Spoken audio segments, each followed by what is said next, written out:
दीपाली से बहुत प्यार करता था, पर वो इंडिया से बाहर काम करता था, जिस वजह से उसका इंडिया आना बहुत ही कम होता था।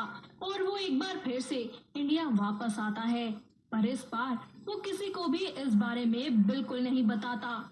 ऐसे ही एक रोज वो अपनी गर्लफ्रेंड के लिए एक कैंडल लाइट डिनर प्लान करता है और फोन करके उससे बोलता है, हेलो स्वीट हार्ट, कैसी हो?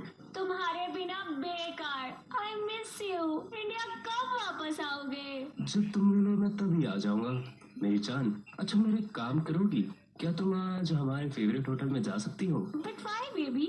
जाने बहुत जरूरी काम है, बस चली जाना। वहाँ जाकर तुम्हें सब पता चल जाएगा। दीपाली उसके कहने पर रात को होटल जाती है, जहां रिसेप्शनिस्ट उसको चाबी देकर रूम नंबर बता देती है और दीपाली उस कमरे में चली जाती है। जैसे ही वो रूम में एंटर करती है, वहां बहुत अंधेरा होता है। दीपाली लाइट जलाने के लिए आगे बढ़ती है कि तभी कोई उसे पीछे से आकर कसकर पकड़ लेता है, जिस पर दीपाली बहुत ही डर जाती है और वो खुद को उससे छुड़ाने के लिए जोर जोर से चिल्लाती हुई बोलती है, कौन है? छोड़ो मुझे, मैं चिल्ला चिल्ला कर सबको बुला लूंगी यहाँ पे। जस्ट चिल, मैं हूँ तुम्हारा दीप डार्लिंग। तुम यहाँ? I am so happy. तुम कब आए यहाँ? मुझे कुछ बताया भी नहीं। तुम्हें सरप्राइज जो देना था, तो कैसा लगा मेरा सरप्राइज? बहुत ही जानलेवा सरप्राइज है तुम्हारा। ऐसे ही दोनों अपना कैंडल लाइट डिनर एक दूसरे के साथ एंजॉय करते हैं। अगली सुबह दीप दीपाली के साथ उसके घर जाता है और उसके पिता राजी से उसका हाथ मांगता है। दीप के बारे में जानकर राजी खुशी खुशी उनकी शादी के लिए मान जाते हैं और कुछ ही दिनों में उनकी शादी का दिन आ जाता है। वो दोनों शादी के लिए एक साथ मंडप पर बैठे होते हैं कि तभी वहाँ अंतरा नाम की एक लड़की की एंट्री होती है और वो आते ही बोलती है, मेरे होते हुए तुम किसी और से शादी कर सकती हो? दीप, तुम ये सब कैसे कर सकती हो? तुम्हारी गर्लफ्रेंड मैं हूँ, यू नो ना डार्लिंग, हम दोनों एक दूसरे के लिए बने हैं।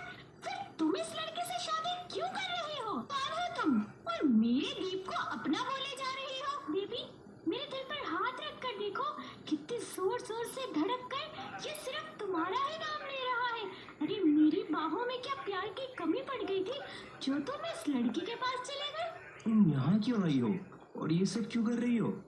तुम्हारी कसम जान, मैं इसे नहीं जानता। ओह, तो तुम जानते हो इस लड़की को? अब समझ आया कि इंडिया से बाहर कौन सा काम चल रहा था तुम्हारा। इसी के साथ जाते थे ना बाहों में बाहें डालकर घूमने के लिए। सब समझ आ रहा है मुझे। दीप उसको समझाता रहता है, पर दीपाली उसकी एक नहीं सुनती और अपना टूटा हुआ दिल लेकर वहाँ से रोते हुए चली जाती है। उसके जाने के बाद वहाँ से एक एक करके सभी लोग चले जाते हैं और दीप अकेले में अंतरा से पूछता है, तुम ये सब क्यों कर रही हो? मेरी शादी तोड़कर क्या मिलेगा तुम्हें? मुझे बहुत अच्छे से पता है कि तुम दीपाली से प्यार तो बिल्कुल भी नहीं करते।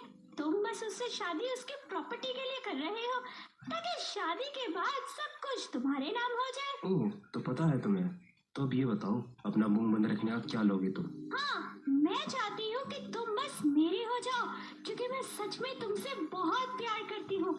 मेरी हर धड़कन पर सिर्फ तुम्हारा नाम लिखा है। ठीक है, एक बार उसकी प्रॉपर्टी मेरी हो जाने दो, तब मैं उसको हमेशा के लिए छोड़ दूंगा। और हाँ, ये जो तुमने रायता फैलाया है ना, पहले इसको समेट दो। मैं सब ठीक कर दूंगी बेबी। दीप के कहे अनुसार अंतरा सब कुछ ठीक करने के लिए सभी के सामने झूठ कह देती है कि उस दिन उसने जो कुछ भी किया था वो सिर्फ और सिर्फ पैसों के लिए किया था। साथ ही वो दीपाली को भी शादी के लिए मना लेती है और उसके किए के लिए माफी भी मांगती है। दीपाली अंतरा की बातें सुनने के बाद शादी करने के लिए हाँ बोल देती है। एक बार फिर से दीप और दीपाली का शादी का मंडप सजता है और पंडित मंत्र पढ़ ही रहे होते हैं। वर वधू दोनों फेरों के लिए खड़े होते हैं और अंतरा भी सभी मेहमानों के साथ वहां मौजूद होती है। तभी अचानक से शादी के हॉल की लाइट चली जाती है और सामने दीवार पर एक रिकॉर्डिंग चलने लगती है जो कि दीप और अंतरा के बात करने की होती है, जिसमें दीप अंतरा से कुछ बोल रहा होता है। एक बार दीपाली से शादी कर लूं, फिर उसको छोड़कर हमेशा के लिए हम दोनों एक हो जाएंगे। इतने से रिकॉर्डिंग चलने के बाद वो बंद हो जाती है और लाइट्स भी वापस आ जाती है। दीप चारों तरफ देखने लगता है कि आखिर ये हरकत किसकी है। तभी दीपाली एक बार फिर से रिकॉर्डिंग ऑन करती है और बंद करके बोलती है, तुम्हें क्या लगा था कि मुझे कुछ पता नहीं चलेगा? ये सब झूठ है। और ये रिकॉर्डिंग तुम्हारे पास कैसे आई?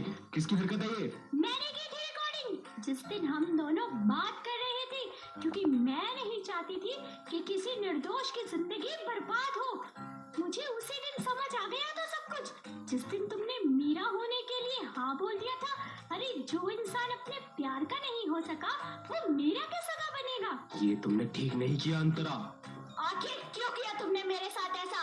अरे तुम तो खुद इतने अमीर हो, इंडिया से बाहर काम कर रहे हो, फिर किस चीज का लालच है तुम्हें? अरे काहे का अदर कंट्री, लात मार कर बाहर निकाल दिया उन्होंने मुझे।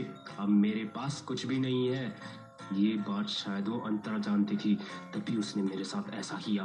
ऐसा क्या किया था तुमने जो तुम्हें वहाँ से निकाल दिया? चोरी की थी इसलिए निकाल दिया। इसके लालच ने वहाँ भी इसका पीछा नहीं छोड़ा, इसीलिए कंपनी वालों ने इसे धक्के देकर वहाँ से निकाल दिया और कोई इसे पकड़कर सजा न दे सके, इसीलिए ये भागकर तुम्हारे पास आ गया यहाँ।